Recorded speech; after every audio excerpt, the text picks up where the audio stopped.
Y lo veíamos ya en imágenes ahí, todos los autos, estas lucecitas rojas todavía a esta hora. Bueno, cada día en Santiago se efectúan más de 18 millones de viajes. El problema para la ciudad es que los traslados de transporte privado representan el 28% y los realizados en la locomoción pública el 29%. Claro, esto significa en la práctica que hay miles de vehículos particulares en la calle cuyos ocupantes se resisten a usar las micros y el metro. Para los expertos, una situación crítica de la cual queríamos conocer más detalles junto a Fresia Soltó. Fresia, ¿qué tal? Buenos días. ¿Cómo les va? Muy buenos días. Y precisamente estamos con un experto para conversar de este tema, Juan Carlos Muñoz. Él es profesor de transporte en ingeniería, en transporte de la UC. Para primero, Juan Carlos, muy buenos días. Consultar todo este diagnóstico tan malo que se hace cuando vemos los tacos a esta hora, sobre todo de la mañana. ¿Por dónde va el problema? Algunos hablan muy negativamente del que el Transantiago ha sido un fracaso. A ver, yo creo que hay que poner esto bien en contexto. Efectivamente, el día viernes tuvimos, o el jueves, el lanzamiento de la encuesta origen-destino de viajes que se hace en Santiago, que se tomó viajes del 2012. Y efectivamente refleja en forma bastante clara algunos problemas que tenemos. Entre ellos, el que cada vez más hay más automóviles por hogar, y eso sigue creciendo y es esperable en todas partes del mundo. A medida que aumenta el ingreso de la gente, empieza a aumentar también la cantidad de automóviles. Ahora, hay dos cosas que tenemos que decir ahí. Uno es que este aumento de la motorización viene acompañado con un aumento en la cantidad de automóviles que no es igualmente proporcional. Es decir, si los autos aumentaron en un 30%, el uso aumentó, por ejemplo, solamente en un 10%. Lo que te habla de que la gente que está adquiriendo el automóvil no lo usa con tanta intensidad como los anteriores. Lo que podría ser un poco esperanzador en términos de empezar a buscar algunas alternativas de modo de transporte. Y lo que te habla también de una ciudad que está bastante congestionada. Lo otro que muestra es que la cantidad de viajes que se hacen en automóvil está principalmente concentrada en el cono oriente de la ciudad. En estas comunas, los santiaguinos que viven ahí viajan más de 3 veces en auto que lo que viaja el resto de la gente de Santiago. Lo que habla de que si estamos preocupados del uso del automóvil, es súper claro dónde tenemos que focalizar. Ahora es razonable porque el cono oriente es donde hay más ingresos, pero fíjate que también es donde se ha hecho menos esfuerzo por hacer un transporte público de calidad. Si tú miras los corredores de transporte público, no están ahí. Esas comunas que tienen muchos recursos han puesto todas sus fichas en fomentar el automóvil y hoy día están cosechando parte de lo que han ido sembrando. Claro, porque cuando hablamos del Transantiago, pero también vamos a estar hablando de regiones que se repite también en las grandes ciudades, pero el tema del Transantiago prometía de alguna manera empezar a usar menos el automóvil. No solamente eso no se cumplió, sino que además han aumentado los viajes. Bueno, eso es efectivo. La promesa de Transantiago, la expectativa que había, hay varias de ellas que no se han cumplido como uno quisiera. En particular, el detener el crecimiento del automóvil era parte del objetivo muy fuerte, no ocurrió. También hay un tema con el autofinanciamiento que tampoco ocurrió. Ahora, tildar al Transantiago de fracaso es complejo porque la verdad que tenemos un sistema de transporte público que al compararlo con otras ciudades uno lo ve con bastante respeto y como bastante bueno en muchos aspectos. La gente se mueve hoy día entre buses y metro con una integración bastante fácil, pero nos falta la infraestructura de calidad que permita a los usuarios de transporte público que los buses se muevan rápido.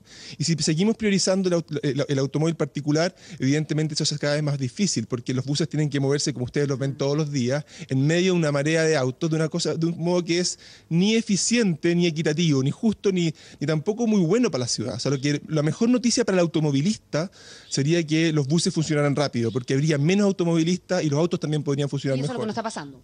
Eso es lo que no está pasando. Ahora, uno ve también con alguna esperanza el que hay un esfuerzo de parte del gobierno de tratar de aumentar la cantidad de corredores segregados y de prioridad para los buses.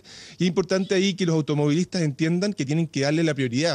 O sea, es terrible ver permanentemente las pistas de buses, solo para buses, por ejemplo, bloqueadas por automóviles que los cruzan y hacen que todo el esfuerzo se vaya un poquito, que no resulte, ¿no? Entonces ahí es importante transmitir a los automovilistas y fiscalizar el que los automovilistas por ningún motivo interfieran a un bus que tiene 100 personas, ellos solos con su automóvil pensando que eso es lo correcto de hacer. Realizado, Juan Carlos, este diagnóstico no solamente en Santiago, sino lo que ocurre en regiones, ¿por dónde va la solución? Acá tenemos Transantiago, acá en la capital, pero ¿qué pasa, por ejemplo, en aquella ciudad en que el transporte público finalmente se hace con las mismas buses o micros de Santiago en mal estado y se los llevan a regiones? Bueno, Ahí hay varias cosas. Efectivamente, en regiones normalmente tenemos un transporte público que no está ni regulado, es simplemente el gobierno tiene muy poquito control de lo que pasa. Las tarifas son casi las que ponen los microbuseros, entonces los empresarios. Ahí hay algo que hacer. Y lo bueno que ha pasado con el último tiempo, que producto de la necesidad de financiamiento para Transantiago, los congresistas exigieron un financiamiento espejo, que le llaman, para regiones. Es decir, cada peso que se pone en Santiago también se tiene que poner en regiones.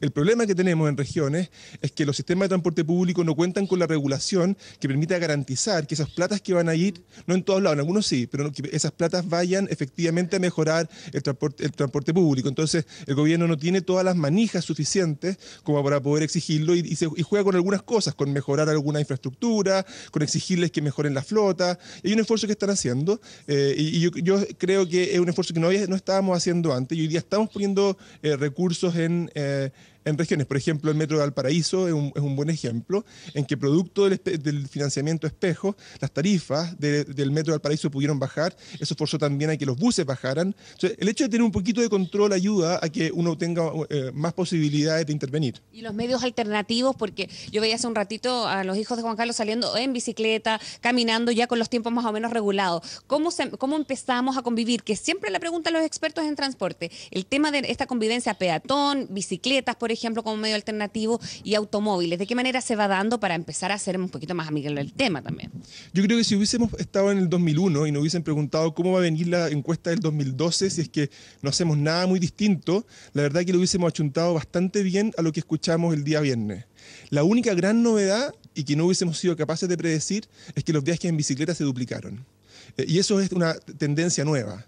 Hoy día en Santiago tenemos una gran marea de ciclistas, y eso que la encuesta era de 2012. Y en 2012 ahora todos hemos percibido que han aumentado un montón los ciclistas, ¿no es cierto? Cualquier observador... Ahí está la ciclovía ahora. Bueno, ese es el punto. Entonces, y esto ha pasado a pesar de que las ciclovías que ya tenemos todavía son de calidad insuficiente y en un volumen también insuficiente. Entonces, pero se ha avanzado en eso, o sea, no solamente en cantidad, en calidad en la mayoría de los casos. Yo creo que los ciclistas han hecho una pelea muy dura y a veces ingrata y difícil de entender, de pelear por su derecho. Y pelear es interesante porque pelear también por un derecho que va en beneficio de la ciudad. O sea, efectivamente a todos nos conviene que más gente se baje del auto y se suba a la bicicleta, de un punto de vista de transporte, de un punto de vista de salud pública también. Entonces es interesante, es atractivo ver que están aumentando los ciclistas y yo espero, y eso es lo que ha dicho la autoridad, que va a poner más infraestructura, más ciclovía, y yo creo que las bicicletas públicas también son un aporte en esa dirección y por lo tanto eso es una línea interesante.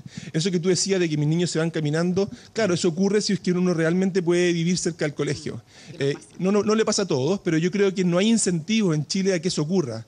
Y hay un tema ahí de cómo nosotros podemos promover incentivos a que los autos se usen con más de una persona, a que la gente viva cerca de sus actividades. Hay una serie de medidas que uno podría tomar para tratar de que la ciudad se organice y evolucione de una manera un poquito más como uno quisiera. Y eso es lo que a veces creo que le tenemos demasiado susto a meter mano y dejamos que el mercado funcione. Y en el transporte urbano el mercado funciona hacia la congestión. Absolutamente. Hay mucho por hacer. Muchas gracias, Juan Carlos, por haber estado con nosotros.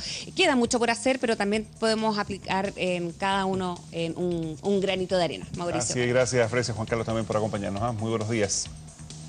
Chao, buenas